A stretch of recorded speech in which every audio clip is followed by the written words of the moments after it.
حاضرین محترم، اللہ سبحانہ و تعالیٰ اس دنیا میں ہر دور میں، ہر رنگ و نسل میں، ہر زبان والوں میں، ہر قوم و ملت والوں میں اپنے نبی کو، خلیفے کو، پیغمبر کو، میسنجر کو بھیجتا رہا، اور اس کے ساتھ ساتھ اللہ سبحانہ و تعالیٰ انبیاء کرام کی بعثت مبارکہ کا بنیادی مقصد بتا دیا کہ بندے خدائے واحد کے پرستار بن جائے، اللہ واحد کی عبادت اور بندگی میں اپنی زندگی کو صرف کر دے، گزار دے۔ ہر دور میں ہر نبی کے ساتھ یہ معاملہ ہوتا رہا کہ ماننے والے تھوڑے، قبول کرنے والے تھوڑے، مخالفت کرنے والے اور بغاوت کرنے والے بہت بڑی تعداد میں رہے۔ پھر اس کے بعد ماننے والے تھوڑے، عرصہ گزرتا، وقت گزرتا، نبی دنیا سے پردہ فرماتے، اولین مومنین دنیا سے پردہ فرماتے، اس کے بعد تابعین، تابعین آتے، ہر نبی کی امت میں یہ سلسلہ ہوتا۔ پھر اس کے بعد عرصے کے بعد اصل تعلیمات کو بھلا دیا جاتا اور اصل تعلیمات سے انحراف کر دیا جاتا، ارتداد کر دیا جاتا، پھرا جاتا۔ اصل تعلیمات اپنی جگہ اٹل رہتی، لیکن لوگ اس میں مکس کر دیتے، تحریف کر دیتے، تبدیل کر دیتے۔ اس کے بعد ایک وقت ایسا آتا کہ اصل تعلیم دنیا میں مفقود ہو جاتی، ختم ہو جاتی، اور جو تحریف کر دی جاتی ہے، تبدیلی کر دی جاتی ہے، اسی کو نبی کی تعلیم، نبی کا پیغام کے طور پر دنیا کے سامنے پیش کیا جاتا۔ پھر اللہ کی سنت کے مطابق پھر دوسرے نبی آتے، صحیح تعلیم، اصل تعلیم دنیا کے سامنے پیش کرتے، اور ایمان لانے والے تھوڑے، مخالفت اور سرکشی کرنے والے بہت بڑی مقدار میں۔ یہ سلسلہ حضرت آدم علیہ السلام سے لے کر خاتم النبیین صلی اللہ تعالی علیہ وسلم تک چلتا رہا۔ امت محمدیہ بھی اس سے مستثنیٰ نہیں، اس سے الگ تھلگ نہیں۔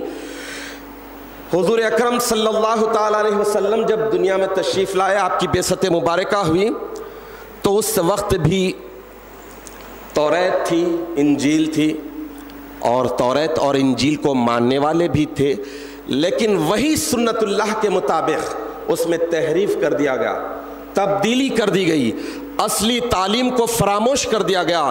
مخصوص افراد کے سینوں میں اصلی تعلیم تھی۔ نبی آخر الزمان صلی اللہ تعالی علیہ وسلم کی بعثت مبارکہ ہوئی، اس کے بعد دین مکمل ہو گیا۔ آپ نے دنیا کے سامنے آخری کتاب کو پیش فرما دیا اور اصل تعلیم کو دنیا کے سامنے پیش کر دیا۔ اس کے بعد اب کوئی کتاب آنے والی نہیں، اب کوئی نبی آنے والی نہیں، لیکن یہ ضروری ہے کہ اصل تعلیم کو بھلانے کی جو فطرت انسان میں ہے، حقیقی جو تعلیم اور پیغام ہے، نبی آخر الزمان کا جو میسج ہے، اس سے بھی سنت اللہ کے مطابق بھلا دیا جانے والا تھا۔ تبدیلی نہیں کر سکتے، تحریف نہیں کر سکتے، لیکن اس کو بھلا دیا جانے والا تھا، انحراف کر دیا جانے والا تھا، اس اصل تعلیم سے مرتد ہو جانے والے تھے۔ یہ میں نہیں کہہ رہا ہوں، بلکہ قرآن عظیم کہہ رہا ہے۔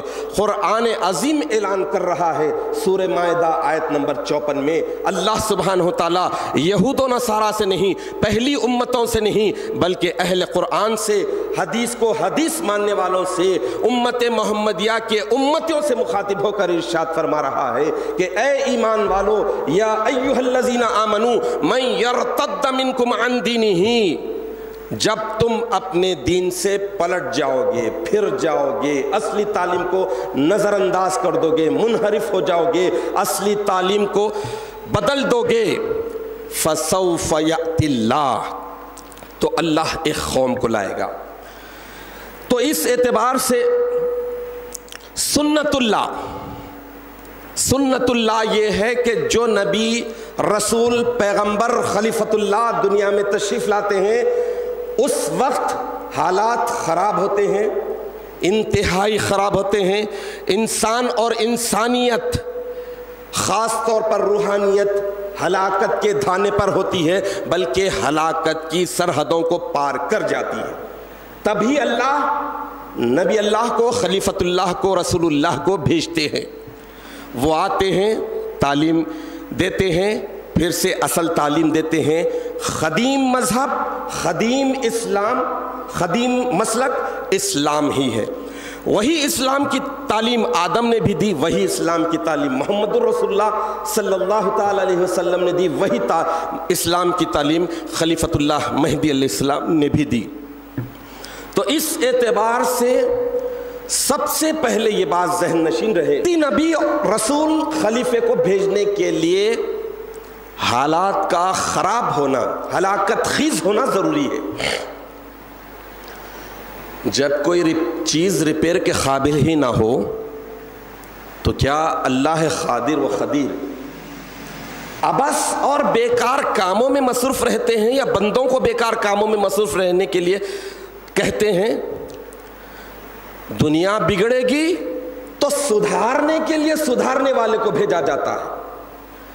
جب ہلاکت میں پڑتی ہے تو ہلاکت سے بچانے کے لیے دافع ہلاکت کو بھیجا جاتا ہے. اچھے حالت میں نہیں بھیجا جاتا ہے. اچھی حالت ہوتی ہے تو کوئی بھی دواخانے کا رخ نہیں کرتا. پیٹ میں درد ہوتا ہے، حالت خراب ہوتی ہے، فزیکلی اپسیٹ ہوتا ہے تو ہی ڈاکٹر کے پاس جاتا ہے. تو ویسے ہی اللہ کی بھی یہ سنت ہے کہ جب انسان اور اس انسانیت ہلاکت کے دھانے پر پہنچتی ہے تو اپنے رسول کو، اپنے نبی کو، اپنے پیغمبر کو، اپنے خلیفے کو بھیجتے ہیں. تو اس اعتبار سے اللہ تعالیٰ اپنی سنت کے مطابق یہ کرتے رہے. اب کوئی آخری کتاب کے بعد کوئی کتاب آنے والی نہیں، کوئی نبی آنے والے نہیں.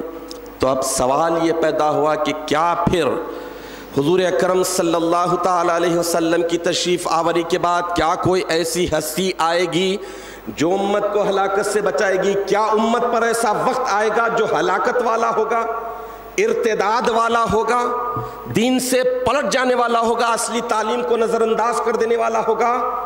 تو اس کا جواب ہے ہاں. قرآن اعلان کر رہا ہے کہ ہاں ایسا ہوگا. اے ایمان والو، جب تم اپنے دین سے پلٹ جاؤ گے، مرتد ہو جاؤ گے، پھر جاؤ گے، اصلی تعلیم کو نظر انداز کر دو گے، تو اللہ ایک قوم کو لائے گا. اب اس قوم کو لانے کے لیے اللہ تعالیٰ یہ بتا رہے ہیں کہ حالات کا خراب ہونا ضروری ہے.